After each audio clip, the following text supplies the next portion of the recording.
तूफ़ान बदतमीज़ी होगा तो वो भी दिखाया जाएगा, क्योंकि अमर बिल मारूफ़ के नाम पे हमने जब झूमते लोगों को देखा है, नेकी का प्रचार करने वाले रक्स करते हुए चल पड़े थे कराची से भी और दीगर शहरों से भी, बहुत सारी वीडियोज़ वायरल हो चुकी हैं कि रक्स हो रहा है इंडियन गानों पे, अंग्रेज़ी गानों पे, लेकिन है अमर बिल मारूफ़। अल्लाह अकबर, मैं तो इस पर भी बड़ा हैरान था। अस्सलाम वालेकुम नाज़रीन, मेरे साथ इस वक्त सामने कैमरे की स्क्रीन पे आपको जो शख्सियत नज़र आ रही हैं, इनको कहा जाता है जवाद फैज़ी।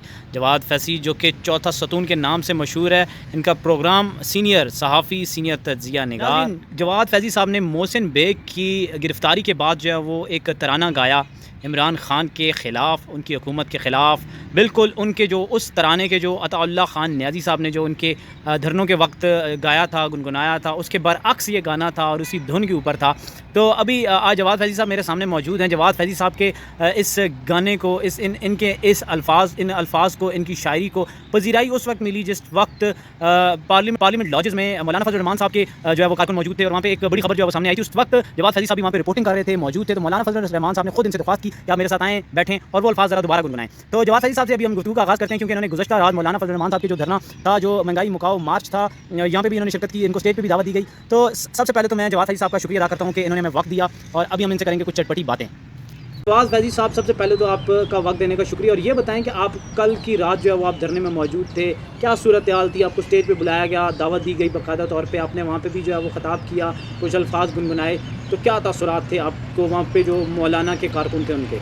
देखिए, एक बात तो ये है कि जब से आली मरतबत क़िबला काबा इमरान ख़ान ने ये कहा है कि न्यूट्रल जानवर होता है तो फिर साफ़ी, मैं तो जानवर नहीं हूँ, लिहाजा मैं अगर एक साइड पे हो गया। दूसरी बात यह है कि मैंने ख़ान साहब की जब जमात बनी पीटीआई, मैं उस जमात के बनने वाले दिन भी लाहौर के उस शादी हाल में मौजूद था जहाँ पे इसका ऐलान किया गया पीटीआई का, और मैं बीट रिपोर्टर था, मैं एक अखबार में चीफ़ रिपोर्टर था उस वक्त, तो मेरी बीट में भी शामिल हुई।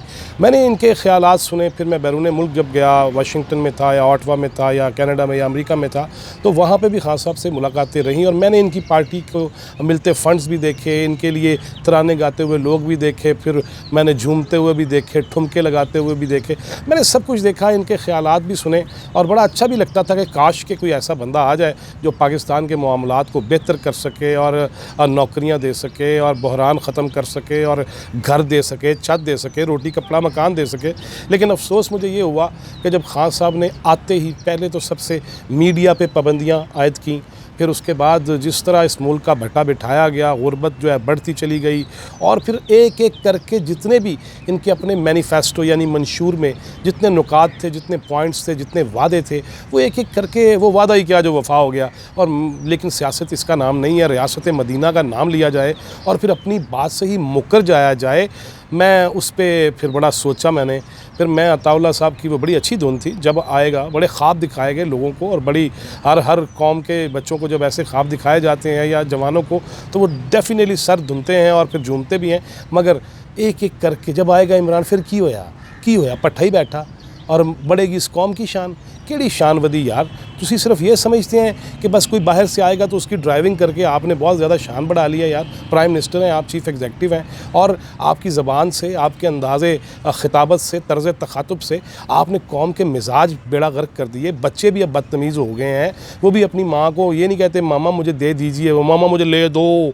भाई यार, आप तो इस किस्म के हो गए हैं।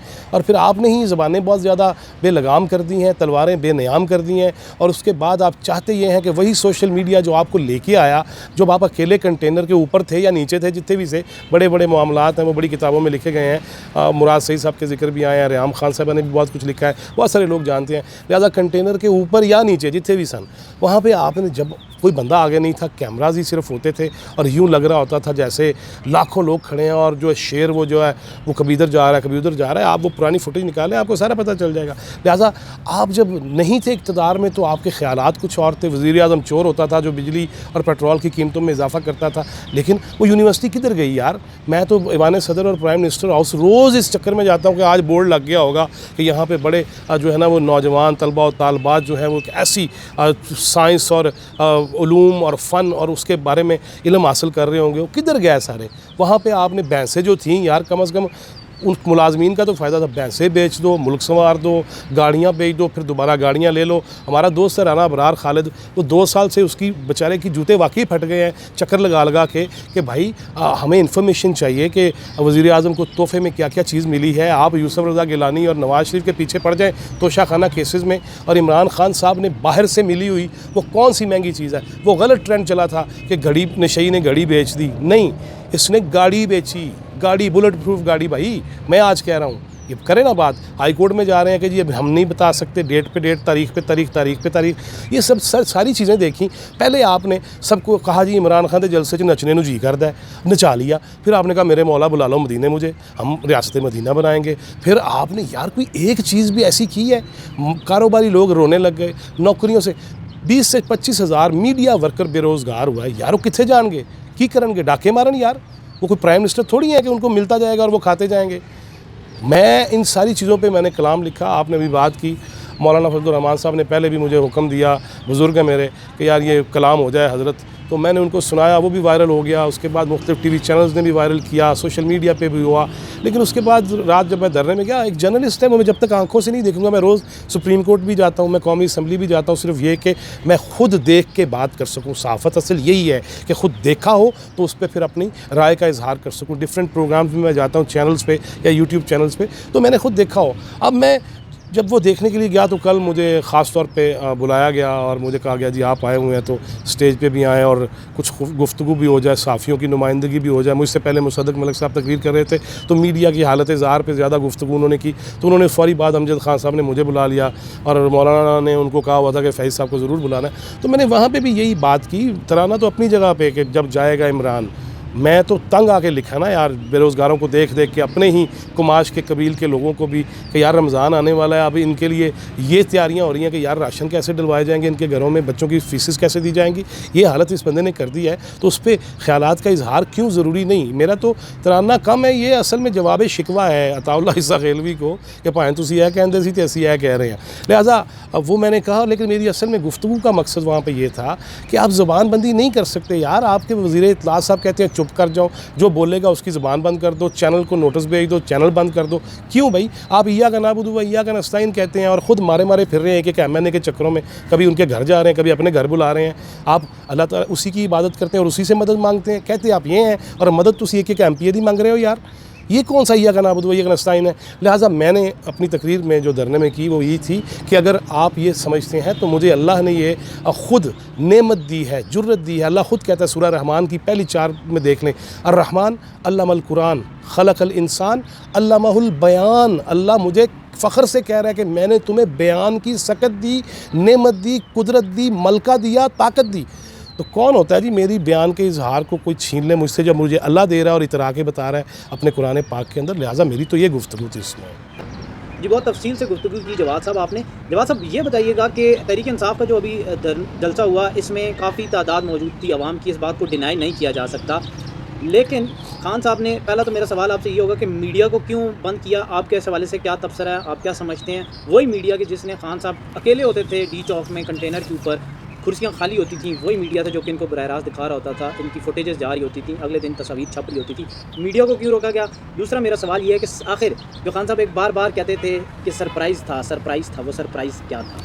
देखें उस जलसे में लोग भी थे, लेकिन आपने 2-3 सवाल किए हैं। एक ये कि बंदे वहाँ मीडिया क्यों नहीं अलाउ किया गया, उसकी वजह मैंने एक ट्वीट भी किया था कि जब आपको भी मुझे भी हर एक को कैमरा उठा के जाने देंगे तो जो खाली जगह होगी वो भी दिखाई जाएगी, और हुल्लड़बाजी होगी तो वो भी दिखाई जाएगी, तूफ़ान बदतमीज़ी होगा तो वो भी दिखाया जाएगा। क्योंकि अमर बिल मारूफ़ के नाम पे हमने जब झूमते लोगों को देखा है, नेकी का प्रचार करने वाले रक्स करते हुए चल पड़े थे कराची से भी और दीगर शहरों से भी, बहुत सारी वीडियोज़ वायरल हो चुकी हैं कि रक्स हो रहा है इंडियन गानों पर, अंग्रेज़ी गानों पर, लेकिन है अमर बिल मारूफ़। अल्लाह अकबर, मैं तो इस पर भी बड़ा हैरान था। उसके बाद मैंने ये देखा कि मीडिया को इसलिए अलाउ नहीं किया गया कि जो जगह खाली थी या जहाँ पे वो विजुअल डालने थे जो पुराने जलसों के थे जिसमें बड़ा ही रश था, तो वो एक ही इदारा कर रहा था, ताकि उनकी बहुत सारी DSNGs वहाँ खड़ी थी और पूरे क्रू थे उनके जो सारा कुछ मैनेज कर रहे थे। और उससे 2 दिन पहले ये मीटिंग में फ़ैसला हुआ था कि आप आपने पुराने विजुअल्स इसमें फिट कर देने हैं, क्योंकि एक ही चैनल करेगा। वो भी हुआ। उसके बाद सरप्राइज़ वाली बात है, आवाम को सरप्राइज़ नहीं दिया गया, लेकिन खान साहब ने जो पर्ची निकाली ना और पढ़नी शुरू की कि मैं वैसे लिख के नहीं करता लेकिन आज मैं कर रहा हूँ, मैं ज़िम्मेदारी का मुजाहरा करूँगा। यार